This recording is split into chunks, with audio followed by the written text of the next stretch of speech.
자, 그러면 이제 수업하겠습니다. 안녕하십니까? 예, 반갑습니다. 예, 한 주간 잘 지내셨죠? 예, 그래요. 음, 날씨가 좀, 많이 춥죠? 예, 그죠. 뭐, 그저께인가요? 그저께인가는 그 14도, 뭐, 영하 14도까지 뭐 떨어지고 그러는 것 같은데, 아무튼 건강 관리들을 좀 잘 하십시오. 예, 이게 좀 추위에 또 넘어지고 그러면, 예, 뭐, 뼈 부러집니다. 예, 건강 관리도 좀 잘 하시고. 아, 오늘은 이제 우리 인장에서부터 하시도록 그렇게 하겠습니다. 그리고 우리 다음 주에 학원 뭐 그 대관이 있어서 뭐 다른 업체에 뭐 빌려주는 게 있거든요. 그래서 한 달에 한 번 정도 뭐 있는데 다 그게 다음 주예요. 그래서 다음 주는 수업을 1시 반까지만 하고요. 오늘 30분 더 하도록 할게요. 그래서 오늘은 2시 반까지 수업을 좀 할 거니까 그 점심시간 없이 가는 거예요. 예. 그럼 어떻게 하셔야 되겠어요? 응? 뭐 배고프고 그러면 뭐 시장 하시고 그러시면 뭐 좀 드시면서 하시라고요. 예, 그 뭐 생으로 굶으실 필요는 없으니까 아셨죠? 예, 그래서 중간에 전시 시간은 없습니다. 자, 이제 4절에 보시면 이제 인장의 등록이라고 하는 게 있고요. 여기다 별 하나만 좀 잡아 주시고 인장은 도장입니다. 예, 도장을 사전에 등록을 하고 그 도장을 이제 쓰게 만드는 뭐 그런 취지인데 도장 관리를 잘해라 뭐 이런 취지로 이해하시면 되겠고요. 여기 보면 책임 의식을 고취한다 뭐 이런 말이 돼 있잖아요. 예, 그래서 요거 책임 의식을 고취한다는 게 무슨 얘기냐면 자, 제가 이제 손에 들고 있는 요거를 이제 도장이라고 생각을 인장인데 이게 등록된 인장이에요. 관청에 이제 요거는 내가 사용할 인장입니다라고 등록을 했는데 이거를 개업 공인중개사가 퇴근할 때 원칙은 어떻게 하는 게 원칙이에요? 이게 등록 인장이거든요. 그럼 퇴근할 때 어떻게 해야 되죠? 응? 가지고 가거나 아니면 사무실 안에 뭐 금고라든가 아니면 최소한 책상에다가 뭐 이걸 식은 장치가 있는 곳에다가 놓고 좀 잠그고 가야 되잖아요. 근데 거의 대부분의 거의 90% 이상의 개공들이 퇴근할 때 인장을 어떻게 하고 가냐면 이렇게 꽂아놓고 가요. 인장 밥에다가 이렇게. 예, 그러면 제3자가 와서 찍으라고 그냥 꽂아놓고 가는 거잖아요. 네, 그러면 그 본인이 이제 의도하든 하지 않든 그 도장이 어떤 문서에 날인돼 있다. 그럼 결과적으로 개공은 그 문서에 대해서 뭐를 해줘야 돼요? 책임져 줘야죠. 뭐 그런 거. 그러니까 도장 관리를 잘해라. 뭐 이런 의미라고 새기시면 될 것 같고요. 자, 인장의 등록 의무자는 두 사람이에요. 예, 여기 이제 개공하고 소공인데 요 둘을 좀 연결해서 몇 줄 한번 해주시고 요 두 사람을 우리 29조에 전문 직업인이다 이렇게 규정하고 있어요. 이거 이따 한번 다시 나올 겁니다. 전문 직업인. 그래서 개공하고 소공은 돈을 받고 중개대상물에 대한 뭐 계약서 있잖아요. 뭐 우리 뭐 매매 계약서, 임대차 계약서 이런 거를 작성해 줄 수 있는 전문 직업인이에요. 그러니까 이 전문 직업인들은 인장을 등록해서 책임 소재를 좀 명확하게 할 필요가 있다 이런 얘기인데 아무리 늦어도 언제까지는 인장을 등록해야 된다라는 얘기냐면 업무 개시 전까지는 아무리 늦어도 인장은 꼭 등록해. 그리고 등록된 인장을 잘 관리하고 최소한 그 등록된 인장에 날인된 문서는 너가 책임져. 뭐 이런 의미예요. 근데 이제 그 개업공인중개사 입장에서 보면 업무 개시 전에 실제로 구청에 한번 갈 일이 있거든요. 예, 언제 구청에 한번 가냐면 개설 등록할 때 구청에 한번 간단 말이에요. 이때 인장을 같이 등록하면 더 편리할 거 아니에요. 그죠? 그리고 소공 같은 경우에는 고용신고라는 게 좀 필요하고 원래 고용신고는 개공이 하는 건데 개공이 하는 고용신고 할 때 소공이 따라가서 나 그러면 인장 같이 등록할게요. 이럴 수 있죠. 그죠? 이거는 이 두 가지는 편의를 봐주는 거예요. 대신 인장은 아무리 늦어도 언제까지는 해줘야 된다. 업무 개시 전까지는 인장을 등록해야 한다. 자, 법인이 이제 등록한 인장은 어떤 인장이고, 본사무소는 어떤 인장이고, 뭐 개인은 어떤 인장이고, 또 소공은 어떤 인장인지 이렇게 쭉 풀어놨는데 뒷장에 보면 이제 그 박스가 있어서요. 박스에서 제가 다시 한번 설명드리도록 하고 인장의 등록 방법은 법인 같은 경우에는 인감증명서 제출로 가름한다 이랬어요. 여기다 우리 채색 하나만 붙여주시고 별표도 한번 하겠습니다. 이 인감증명서는 법인도 있지만 개인도 사실은 인감증명서가 있거든요. 근데 개인들은 인감 도장을 등록하지 않아요. 인감 도장을 등록하지 않습니다. 근데 누가 인감을 등록하냐면 법인만 인감을 등록하니까 법인만 인감증명서를 제출을 하는 거예요. 근데 이걸로 가름한다, 대신한다 이런 얘기죠. 그러면 법인은 도장을 따로 가져갈 필요가 있다 없다? 없다. 그냥 인감증명서만 하나 떼서 갖다 내는 방법으로 한다라는 거고, 나머지 이제 개인들은 인감도장을 등록을 안 하니까 도장을 가져가서 등록을 하는 방식으로 이제 하는 게 원칙인데, 여기 인장등록 신고서를 제출해라 이 얘기는 도장을 가져와서 이제 등록해라 뭐 이런 얘기예요. 근데 한 가지 흥미로운 내용은 전자문서에 한 인장 등록을 포함한다 이랬거든요. 그러니까 이 전자문서에 한 인장을 어떤 식으로 등록을 하냐면 이런 그냥 백지에다가 도장을 찍어요. 그래서 그 도장 찍은 종이를 뭐를 받아서요? 이제 스캔을 받아서 그 이제 인형이라고 하거든요. 그 이제 도장의 문양을 이제 파일 형태로 홈페이지에다가 이렇게 등록을 하고, 공무원이 봤을 때 그게 화질이 좀 괜찮다, 뭐 어떤 기준이 있을 거 아니에요. 그러면 전자적으로 등록을 가름할 수 있어요. 그래서 인장은 이제 이렇게 가수하는 방법과 이렇게 전자적으로 내는 방법이 있다. 두 가지 방법이 모두 있다라는 거 기억해 주시면 되겠고요. 인장 등록했는데 내가 그 인장을 좀 뭐 바꾸고 싶어요. 변경 바꿀 수 있는데 언제 바꿔야 되냐면 변경일로부터 7일 이내에 변경을 해줘야 되고, 요거 중요하고요.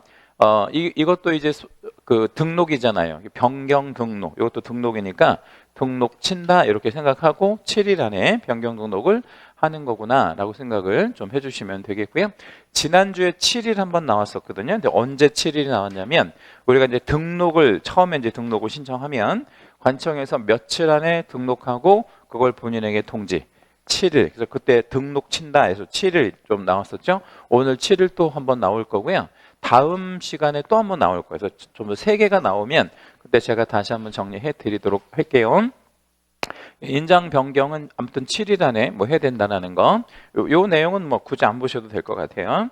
자, 이제 인장에서 중요한 포인트는 요 표예요. 거의 대부분 요 표에서 이제 시험 출제가 되는데, 법인하고 개인, 법인과 개인, 개인과 법인으로 나누고, 법인은 주된 사무소, 그리고 이제 분사무소 이렇게 이제 나눌 때 이 주사무소는 본점이라고 생각하면 되고, 분사무소는 지점 같은 거라고 이제 생각하시면 되는데, 본점은 몇 개 있어요? 법인에서 하나, 전국에 하나. 그럼 전국에 하나밖에 없는 도장을, 어떤 도장을 등록을 할 거냐면 여기다 채색 법인의 인장을 등록을 할 건데, 여기서 말하는 법인의 인장은 법인 인감을 얘기하는 거예요. 법인 인감. 그러면 법인 인감은 그 법인에서는 단 하나밖에 없는 거예요. 여러 개 있는 게 아니에요. 우리 개인한테도 인감도장 하나밖에 없듯이 우리 법인의 인감은 하나밖에 없는 거구나 라고 생각을 해주시면 좋을 것 같고요. 여기다가 번호 하나만 좀 매겨볼게요. 1번이라고. 그러니까 본점은 1번 도장만 등록해야 돼요. 무조건. 선택지가 없고 무조건 1번 도장만 등록해야 됩니다.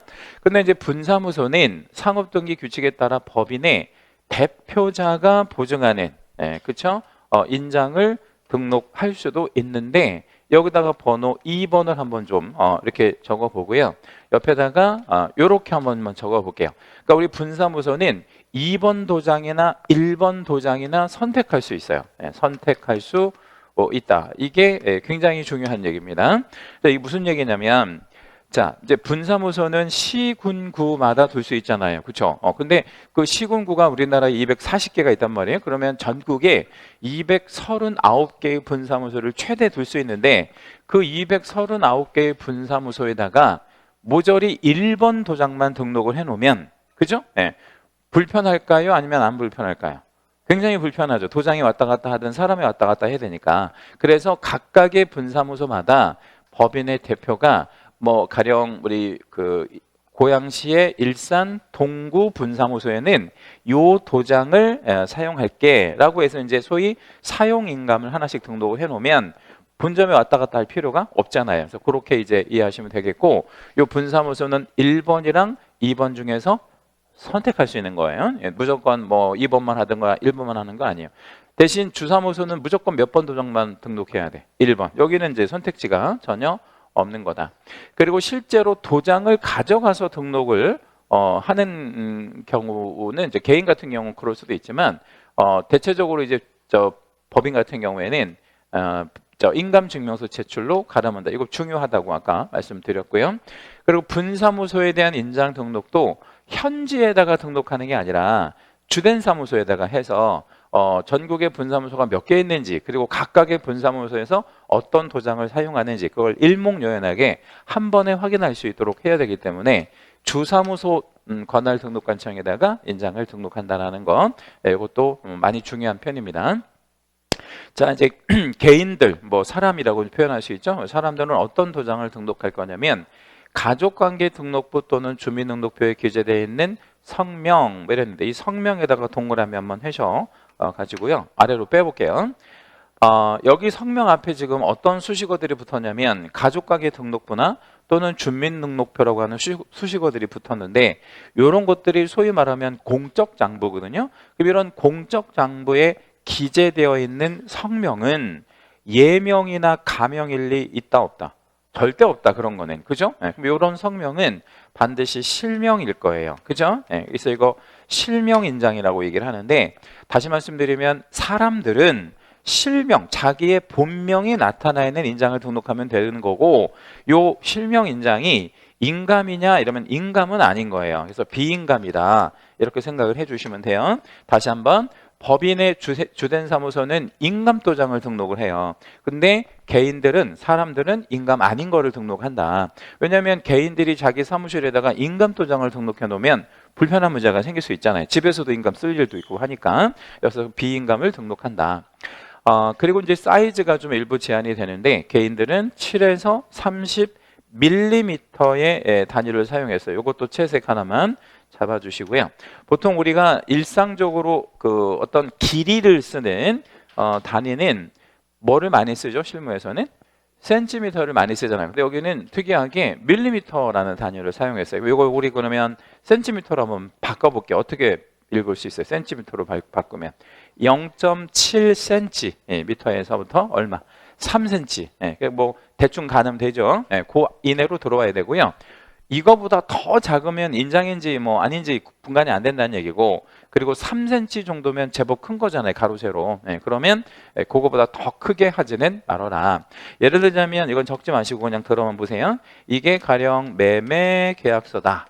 이게 매매 계약서인데, 여기 이제 맨 밑에 뭐 매도인 도장 찍고 매수인 도장 찍고 개공 도장을 찍어야 되는데, 개공의 도장이 만약에 있다만 하면, 이 계약서 다 가리잖아요. 그래서 이런 것들은 안 된다 이 말이에요. 너무 크게 하지도 말고, 또 분간이 안 되게 너무 작게도 하지 말아라. 뭐 이렇게 생각을 해주시면 되겠고요. 그림 하나 좀 보여드릴게요. 그림 한번 좀 보여드리면, 요게 이제 개설 등록 보시다시피 신청서라고 돼 있잖아요. 그러면 위에 거만 생각해봐요. 뭐 하려고 지금 이 신청서를 써내는 거죠? 개설 등록하려고. 근데 이때 구청에 가야 된다 그랬잖아요. 그럼 이때 뭐를 같이 해도 괜찮다 이거예요. 인장 등록 같이 해도 괜찮아. 그럼 내가 오늘 구청에 가서 개설 등록을 하려고 하는 거예요. 개공되려고. 근데 인장을 준비를 해 갔어. 내가 인장, 누가 뭐 얘기를 해줘서 도장을 가지고 갔단 말이에요. 그러면 둘 다 체크. 이렇게. 만약에 준비해 갔으면, 근데 내가 이거를 누구한테 뭐 얘기를 못 들어서 개설 등록하러 갔는데 인장을 준비를 안 해갔네? 그럼 어디에만 체크? 위에다가만 체크. 도장 없으니까. 그러면 다음날 또 와서 인장을 또 등록을 할 때는 어디에다만 체크하면 되겠어요? 이제 요 밑에만 이런 식으로. 그래서 두 개 다 준비되어 있으면 체크하고, 하나만 할 때는 위아래 이제 선택해로 해서 날인하면 되고요. 요게 법인 형태가 제출하는 인감증명서예요. 그러니까 우리가 이제 중개 법인의 인감증명서는 뭐 이런 모양으로 생겼다, 똑같이만 생겼다라고 생각해 주시면 되겠고요. 그리고 요거가 뭐냐면 이제 분사무소에서 사용하는 그 사용인감이라고 보통 얘기를 하는데, 이게 이제 무슨 얘기냐면, 분사무소가 이제 되게 여러 개가 있을 수 있다라고 아까 말씀드렸잖아요. 그러면 이 해당하는 분사무소에서는 요 도장을 쓸게요 라고 도장을 이렇게 찍어요. 근데 이 도장과 요 법인의 인감을 여기다 다시 한번 날인을 해주는 거예요. 그래서 내용이 어떤 내용이냐면, 요 도장과 법인의 도장은 쌤쌤이에요 이렇게 이제 얘기해 주는 거예요, 관청에다가. 그래서 요 도장이 찍혀 있으면 그 도장은 곧 무슨 도장이다? 법인의 인감이다. 왜냐면 이건 하나밖에 없으니까. 그래서 이거를 만들어서 이제 갖다 내면 되는데, 만약에 분사무소가 200개가 있다고 가정해봐요. 그럼 이거 몇 장 만들어야 돼? 200장. 그러면 이게 이 도장을 똑같은 도장으로 200장을 다 등록하면 어때요? 불편하겠죠. 그래서 200개의 사용인감을 만드는 거예요. 그래서 통상 만약에 이제 여러 개의 이제 분사무소가 있다면 번호를 매겨요.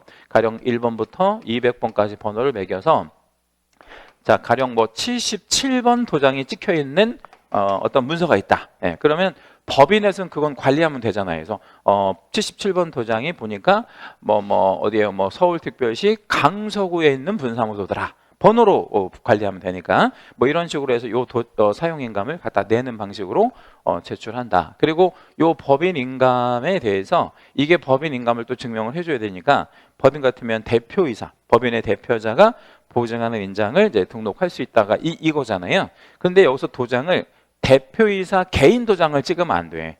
그죠? 네, 그러면 어떤 도장을 찍어야 되는 거예요? 법인의 도장. 왜 법인의 도장을 찍어야 되냐면 법인의 대표로서 보증을 하는 거니까. 그죠? 대표자 개인 자격으로 보증하는 거 아니에요? 대표자의 어떤 자격으로 우리 보증하는 거니까. 다시 이제 기본서로 돌아오셔가지고요. 등록인장의 사용 한번 보겠습니다. 등록인장은 그냥 폼으로 등록만 하려고 이렇게 등록하는 게 아니라 사용을 해야 될 의무가 있어서 사용의 의무라고 이제 보통 표현을 하는데 우리 개공 같은 경우에는 이제 거래계약서랑 확인설명서 같은 중요한 서면에다가는 어떤 식으로 인장을 사용해야 되냐면 반드시 자필로 서명하고 여기서 서명한다는 거는 본인의 이름으로 자기 이름을 쓰고 그리고 뭣도 해라. 날인도 해라. 뭐 이렇게.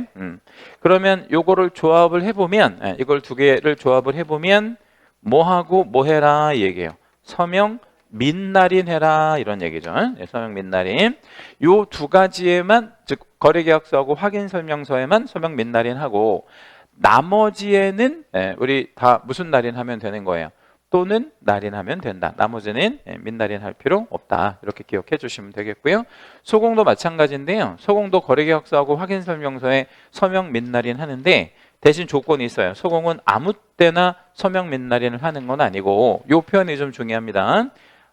여기다 채색 한번 해주시고 별표. 그러니까 소공이 해당 업무를 수행했다. 이 말은 무슨 뜻이냐면 뭔가 책임질 일을 했다. 누가? 소공이. 그러면 그 원인되는 문서에다가 서명 민날인 하는 거예요.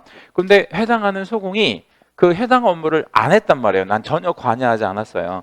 그러면 그 문서에다가 서명 민날인 할 필요 있다 없다? 없다. 왜냐면 이거 서명 민날인 한다는 거는 내가 책임진다는 거니까. 자, 그리고 여기 위반 시 제재 옆에다가는 땡땡 한번 해주시고요.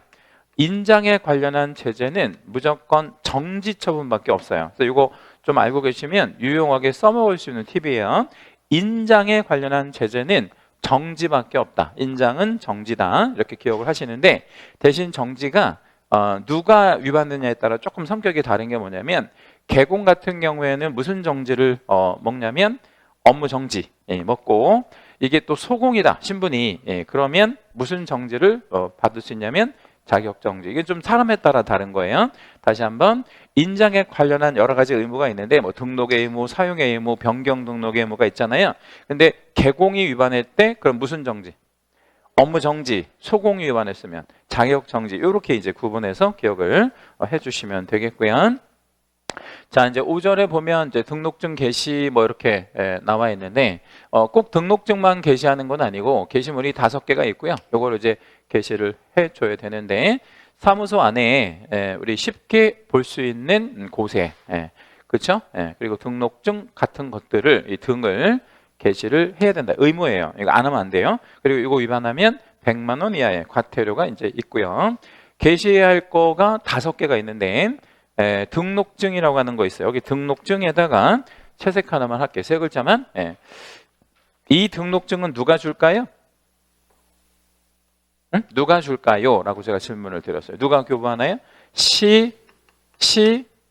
군, 구. 시군구가 교부하죠. 그죠? 자, 그 다음에 이제 2번에 가보면 보수요율표, 내가 얼마 받을 건지 뭐 이런 거, 식당으로 비유하면 뭐 메뉴에다가 가격 적어놓는 뭐 이런 경우라고 생각하시면 되겠고, 그 다음에 개공과 소공의 자격증 원본, 이 자격증은 시도의사가 교부, 그리고 보증의 설정을 증명할 수 있는 서류. 요거 아직 안 배우셨는데 보증은 세 가지 중에 하나예요. 보험, 공제, 공탁, 뭐 이렇게 세 가지 중에 하나를 택1 해서 이제 하나만 하는 거예요. 아직 안 배우셨다고 말씀드렸어요. 그래서 하나를 이렇게 가입을 하고 붙여넣어야 돼요. 우리 사무실에다가 게시하는 거. 그리고 5번에 가보면 사업자 등록증에서 여기도 세 글자에다가 채색 하나만 잡아볼게요. 1번의 등록증과 5번의 등록증은 완전히 다른 겁니다. 그래서 5번 등록증은 누가 교부를 할까요? 네, 이건 세무서. 관할 세무서에서 교부하는 겁니다. 그래서 1번 등록증과 5번 등록증은 구분할 줄 아셔야 돼요. 그래서 등록증은 2장 걸려야 되는데 1번은 이제 구청에서 교부하는 거고 무슨 구청장. 그리고 이제 5번은 뭐 고향 세무서장 뭐 이런 식으로 세무서에서 교부하는 게 등록증이구나. 뭐 이렇게 생각을 해주시면 되겠고요.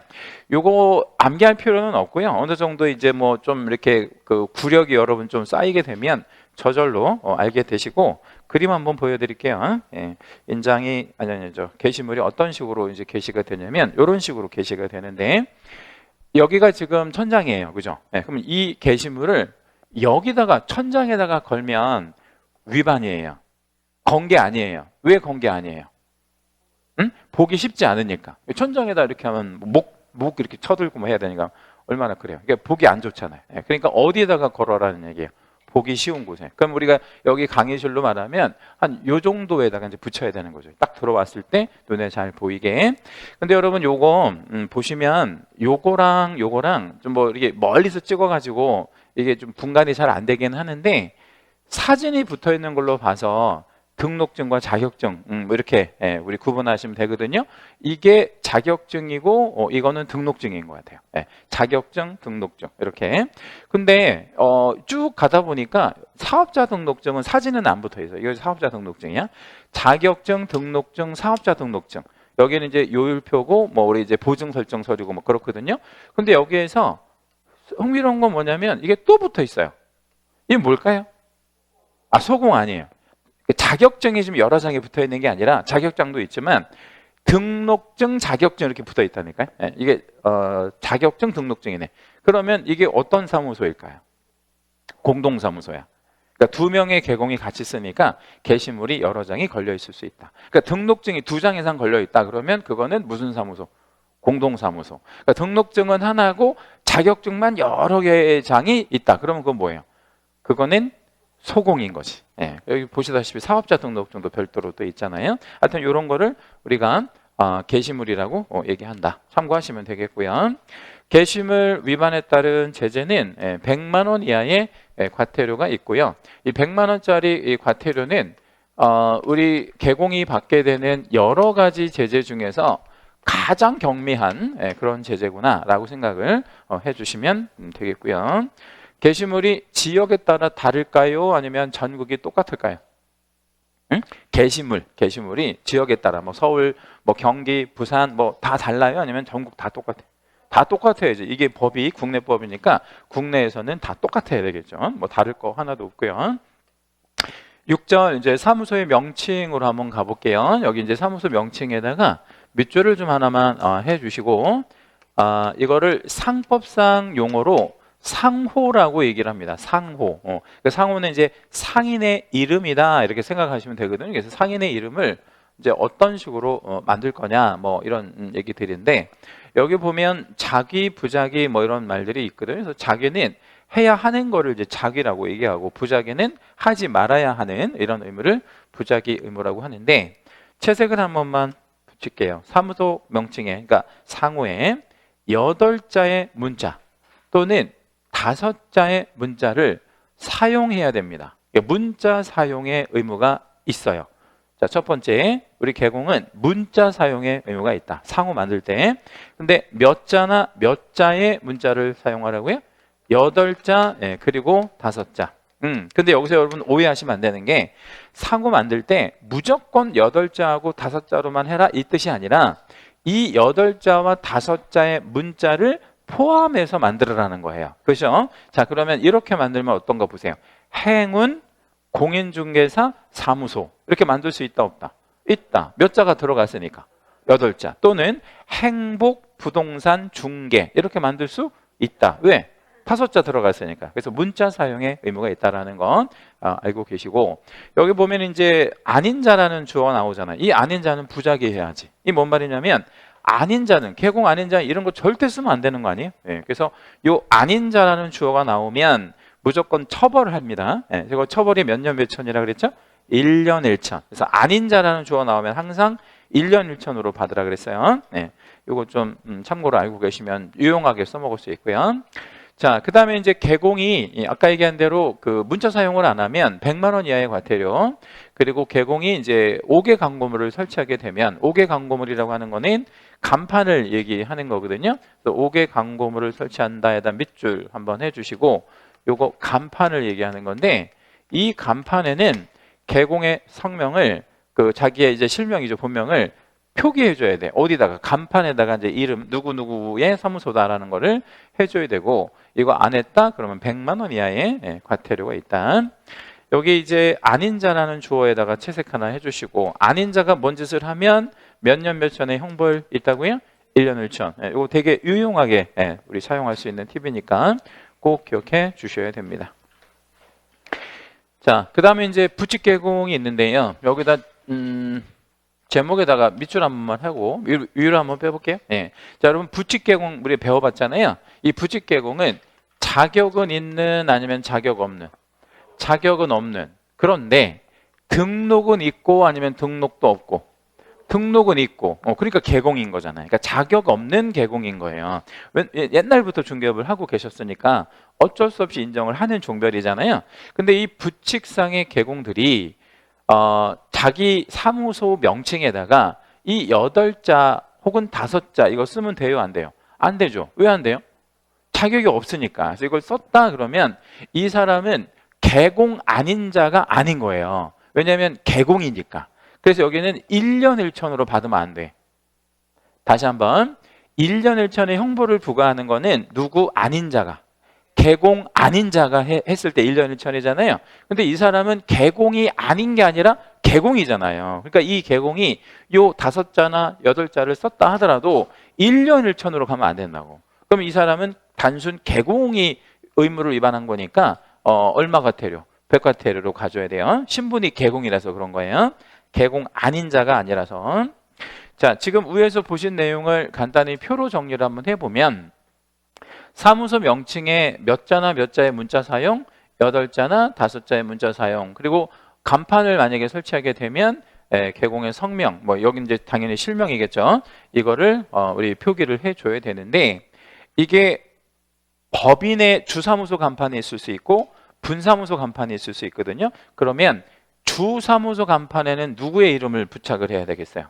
주사무소 간판이다 그러면 대표. 그런데 분사무소 간판일 수도 있잖아요. 그러면 분사무소 간판에는 누구의 이름? 책임자. 이렇게 이제 구분을 하고 계시고, 위에서 얘기한 대로 우리 부칙 개공은 공인중개사 사무소 뭐 이런 명칭이나 혹은 뭐 8자, 5자 이거 당연히 쓰면 안 되고, 이걸 썼다 하더라도 1년 1천으로 가면 안 되고 그냥 100과태료로 간다. 아닌 자가 이제 나오죠. 아닌 자, 개공 아닌 자. 얘가 나오면 항상 몇 년 몇 천으로 받아라. 1년 1천. 여기다 우리 다시 한번 별표 하겠습니다. 자, 이제 사진 하나 좀 보여드리면, 왼쪽에 그 상호가 지금 뭐라고 붙었냐면 용봉 공인중개사 사무소 이렇게 썼거든요. 이 상호 쓸 수 있는 상호다, 쓸 수 없는 상호다. 왜 쓸 수 있어요? 8자 들어갔잖아요. 여기 8자. 정확히 8자 들어갔잖아요. 여기 오른쪽도 쓸 수 있다. 몇 자? 5자. 예, 그죠? 자, 그러면 여기는 앞에 용봉이라고 하는, 여기는 왕, 뒤에 사무소 뭐 이런 것들을 썼잖아요. 그죠? 그러면 이 앞에 뒤에 어떤 말을 붙여도 상관은 없는 거예요. 그런데 요 용봉이라는 말, 여기 왕 이런 말이 없다고 생각을 해봐요. 그러면 전국의 모든 중개사무소의 상호가 어때요? 다 똑같지. 그러면 누가 사고 쳤는지 분간이 안 되니까 자기만의 뭔가 이렇게 특징을 할 수 있는 우리가 이제 그 특정할 수 있는 뭔가를 하나 붙이면 되는 거죠. 여기는 뭐 이 사람은 용봉이라는 걸 이제 선택한 거고, 요 사람은 왕자를 선택을 한 거예요. 왕. 예. 그래서 이 왕자로 해서 부동산 중개 사무소 이렇게 이제 상호를 만들었는데, 가령 여기 마두동에서 이걸 만들려고 했는데, 여기 일산 동구 안에 이거를 하려고 봤더니 이게 또 있대. 기존에 있대요. 그러면 어떻게 해야 되겠어요? 바꿔야지. 예. 근데 내가 무조건 이걸 쓰고 싶으다. 나 이거 반드시 써야 되겠어. 근데 여기 일산 동구에 이런 같은 상호가 있다. 그럼 어떻게 해야 되겠어요? 뭘 하나 더 붙일까? 응? 뭐 하나 그냥 창의적으로 한번 붙여보세요. 나는 왕자를 쓰고 싶은데 있대요. 이미 있대. 그럼 어떻게 해야 돼? 왕왕 원조 좋아요. 원조 아니면 뉴. 예? 예, 아니면 뭐 신 뭐 이런 식으로. 뭐 이렇게 붙이잖아 보통. 이렇게 해서 상호를 자꾸 만들어 가는 겁니다. 뭔 말인지 이해되셨죠? 아니면 그냥 뭐 아예 킹으로 하든가 킹. 예. 왕이나 킹이나 똑같은 거 아니야. 이렇게. 예. 아니면 왕보다 좀 높은 뭐라고 해도 돼. 황제 뭐 이렇게 붙이든가 이런 식으로 해서 상호를 만들어 가면 됩니다. 자, 그런데 이제 이 간판에 유심히 잘 보시면 이름이 들어가 있어요. 여기 보면. 요거 반드시 표기가 되어야 합니다. 요 이름이 없으면 이건 불법 간판인 거예요. 이거는 철거 명령을 때려야 되고요. 이 이름은 보이게끔 표시해야 돼? 안 보이게끔 표시해 줘야 돼? 보이게끔. 그래서 인식 가능한 크기로 이거를 이름을 표기해야 되고요. 자, 그리고 이것도 우리 사실 알 수 있어요. 왼쪽의 간판은 종별이, 그러니까 개공의 유형이 공인중개사인 개공이다. 어때요? 이 간판만 보더라도 이 개공의 종별은 공인중개사인 개공이다. 어때요? 맞아요. 그죠? 근데 오른쪽 간판은 공인중개사인 개공인지 부칙 개공인지 알 수가 없어요. 그죠? 왜냐하면 공개가 이것도 쓸 수 있는 거고 부칙 개공도 써도 되는 거니까 이렇게 쓰면 이게 공인중개사인지 아닌지 알 길이 없단 말이에요. 대신 요거는 알 수가 있다. 이렇게 생각을 해주시면 되겠고요. 자, 이제 다시 기본서로 오셔서 문자 사용 방법 아까 얘기한 대로 8자나 5자의 문자가 들어가야 되는데 중간에 여기 보면 따옴표 된 부분에 땡땡 공인중개사 컨설팅 사무소라고 쓸 수 있는지를 물어봤단 말이에요. 우리 여기 주무부처인 국토교통부에다가. 그랬더니 국토교통부에서 뭐라고 얘기를 했냐면 이렇게 쓰는 거가 뭐하지 않대요. 적합하지 않대. 왜 적합하지 않냐? 야, 너네가 얘기하는 8자가 다 들어갔는데 왜 안 돼? 그랬더니 국토부가 뭐라고 얘기를 하냐면 공인중개사 사무소라고 하는 8자가 들어갔다 하더라도 중간에 어떤 단어가 이제 끼어 들어갔죠? 컨설팅. 그럼 이 컨설팅 사무소인지 공인중개사 사무소인지 중개사무소인지 애매하잖아요.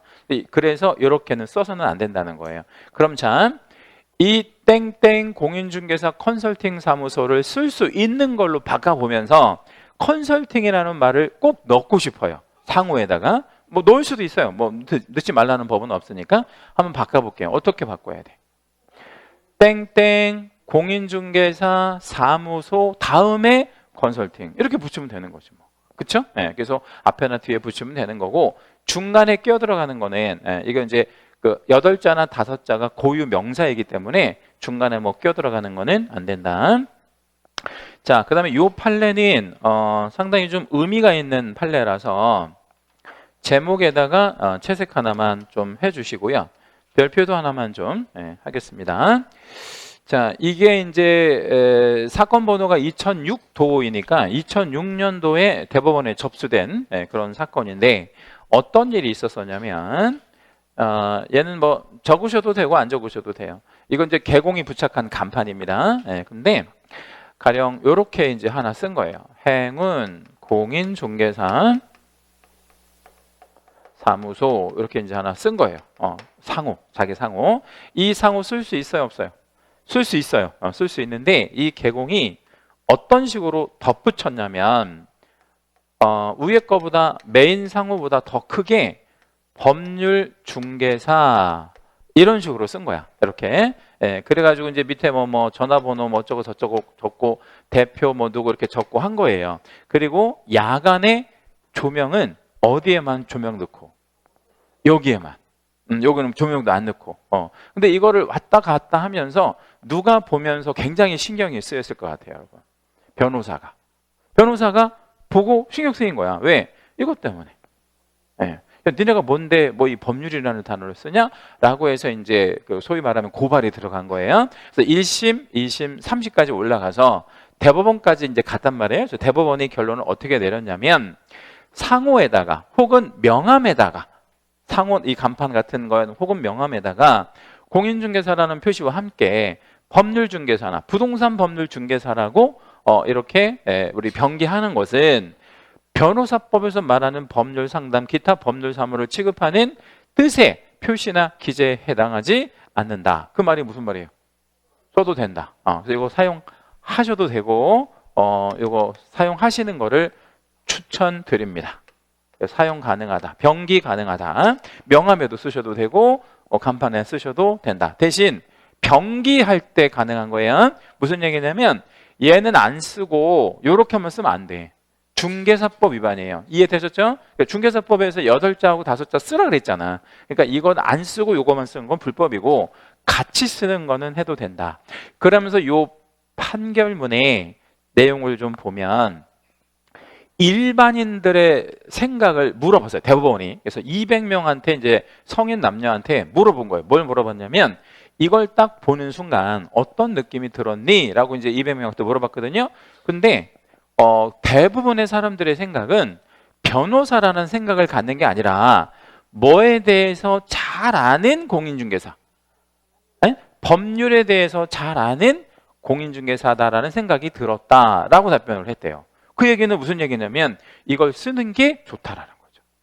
뭔 말인지 이해됐었을까요? 예, 그래서 여러분 나중에 명함에도 이게 뭐 무슨 명함 만들 거 아니에요, 여러분. 그러면 공인중개사라고만 하지 말고 밑에다가 뭐라고 같이 쓰시라고요. 법률중개사 이렇게 쓰고. 이때 법률중개사는 좀 색깔 넣어가지고 해도 되나? 금박으로. 금박 해도 괜찮아요, 안 괜찮아요?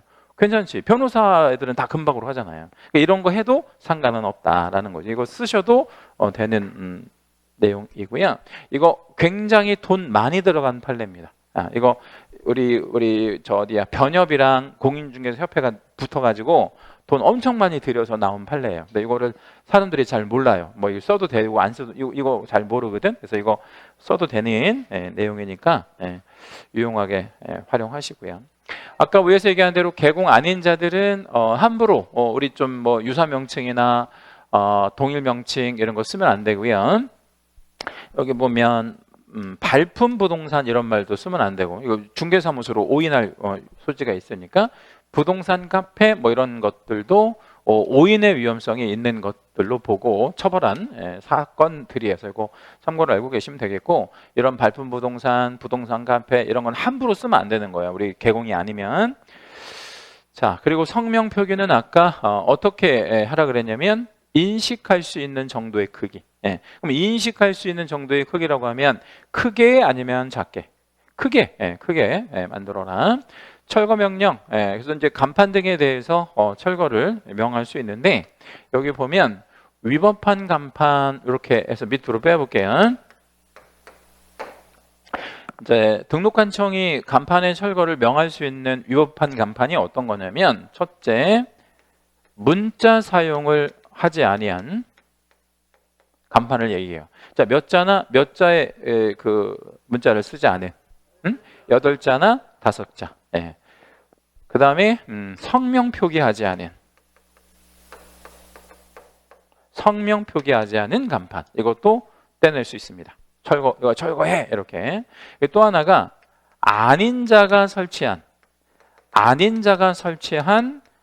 간판. 이것도 철거해라고 명령할 수 있다. 그래서 이 세 가지 간판에 대해서 위법한 간판이라고 보통 칭하고 이거를 등록관청이 철거를 명할 수 있는데 이 명령을 받은 자들이 이걸 철거하지 않잖아요. 그러면 어떤 제재를 부과하는 게 아니라 대집행을 할 수가 있어요. 대집행. 여기다 이제 채색 하나만 하실 건데 이 대집행이라고 하는 게 무슨 얘기냐면 관청에서 대신 떼낸다는 거예요. 대신. 그러면 이거 간판 철거할 때도 돈 들어가요, 안 들어가요? 돈 들어가잖아. 그러면 얘네들이 버티기 들어가면 더 좋잖아. 에? 저 관청 돈으로 이거 철거해 주니까. 그래서 좋은 환경으로 조성해 주면 안 되잖아요. 그래서 여기 보면 비용은 징수한다. 누구한테? 다 의무자한테. 이게 너무나 당연한 얘기죠. 네. 여기다도 채색 하나만 붙여주시고 의외로 좀 시험에 잘 나옵니다. 간판에 대한 철거 명령은 누가 하는 거예요? 등록관청. 이제 시도가 하거나 뭐 국장이 하거나 이런 건 아니다라고 보시면 돼요. 자, 이제 중개대상물 표시 광고가 있는데 여기는 별표를 좀 하나만 해주시고 예전에는 뭐 그닥 중요하지 않았는데 30회 이후 넘어오면서 좀 거의 매년 출제가 되고 있는 뭐 이런 주제라고 보시면 되겠고요. 중개대상 물건에 대한 광고는 온리 개공만 할 수 있다. 이게 핵심이에요. 여기서는 여기다 별표. 자, 중개대상물에 대한 광고는 아무나 하면 안 돼요. 그죠? 그럼 누구만 해야 돼? 개공만. 개공만. 이 파트에서 34회 때 굉장히 논란이 되는 지문 하나가 출제가 됐는데 그거 한번 소개할게요. 자, 물건에 대한 표시 광고는 누구만 해야 된다고요? 개공만. 자, 그럼 개공 아닌 자는 당연히 하면 안 되겠죠? 중개보조원은 어때? 중개보조원은 안 되겠지. 그러니까 여기까지는 논란이 전혀 없는데 34회에 무슨 지문이 하나 나왔냐면 소공이 이 광고할 수 있냐 이거야. 이거는 좀 논란이 됐었어요. 왜 논란이 좀 많이 됐냐면 실무에서 소공들이 뭐를 해요? 광고를 하거든요. 왜냐하면 소공이 중개업무를 할 수 있는데 광고를 하지 말라 그러면 어떻게 중개업무를 하겠어? 그러니까 이게 실무하고 법하고 조금 따로 노는 뭐 이런 듯한 어떤 의미였는데 우리는 이제 법대로 보여야 되니까 어떻게 이해하셔야 되냐면 이 물건에 대한 광고는 법률에 누구만 하라고 되어 있어요. 개공만. 따라서 소공도 이거 하면 처벌을 받는다. 그죠? 뭐 하면? 광고하면. 그래서 요거 34회 때 굉장히 많이 논란이 되는데 결론은 뭐냐? 소공도 처벌한다.